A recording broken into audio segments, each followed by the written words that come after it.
আজকে সকাল সকাল কিন্তু ঘুম থেকে উঠে মনে হচ্ছিল যে পিঠে খাওয়ার জন্য, তাও আবার ঝাল পিঠে।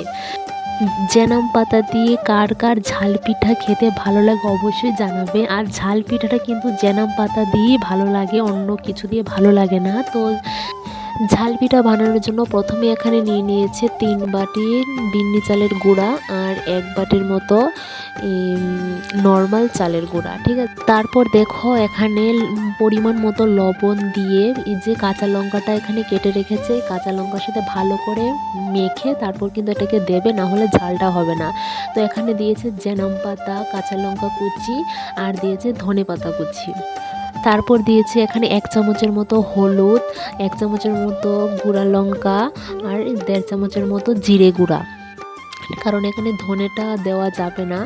তো এখন দেখো যেই লঙ্কাটার সাথে লবণটা মিশিয়ে রেখেছিল সেটা দিয়ে এখন অল্প অল্প জল দিয়ে এটাকে কিন্তু ভালো করে মাখবে। একদম আমরা যে রুটিগুলো খাই, যে রুটির গুলাটা হয় ঠিক সেরকম করে এটাকে মাখতে হবে, না হলে কিন্তু হবে না। তো দেখো এটাকে এখন মাখবো। তো অল্প অল্প কিন্তু চালের গুঁড়াটা হাতে নিয়ে তারপর কিন্তু এটাকে ভালো করে পিঠার মতো একটা সাইজ দিতে হবে, না হলে কিন্তু হাতে লেগে যাবে, ঠিক আছে। তো লেয়ারটা কিন্তু একটু মোটাই রাখা উচিত, না হলে কিন্তু এটা ভালো হয় না পিঠাটা খেতে। তো দেখো এখানে কিন্তু একটু মোটাই রাখছে যাতে পিঠাটা ভালো হয় ফুলে। তো তোমরা কারা কারা জেনাম পাতা দিয়ে এই ঝাল পিঠাটা খেয়েছো অবশ্যই জানাবে। এবার এটাকে ভাজবো।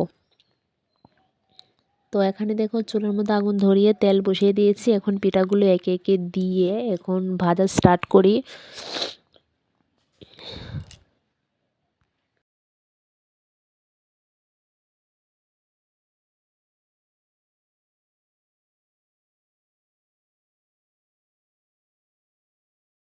আর এই পিঠাগুলি কিন্তু গরম গরম খেতেই বেশি ভালো লাগে, ঠান্ডা হলে অত একটা বেশি ভালো লাগে না, কিন্তু গরম গরম খেলে না অনেকটা ভালো লাগে, অনেকটা গরম গরম খেতে এগুলো বেশি ভালো লাগে।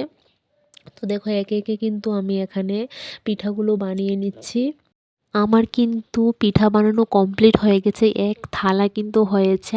আর এই পিঠাগুলি কিন্তু গরম থাকতে থাকতেই কিন্তু বয়ামের মধ্যে রাখতে হবে, না হলে কিন্তু এটি একটু মানে খেতে একটা ভালো লাগবে না। তাই আমি কিন্তু বানিয়ে সাথে সাথে বয়ামের মধ্যে রেখে দিয়েছি। তো চলো আজকের জন্য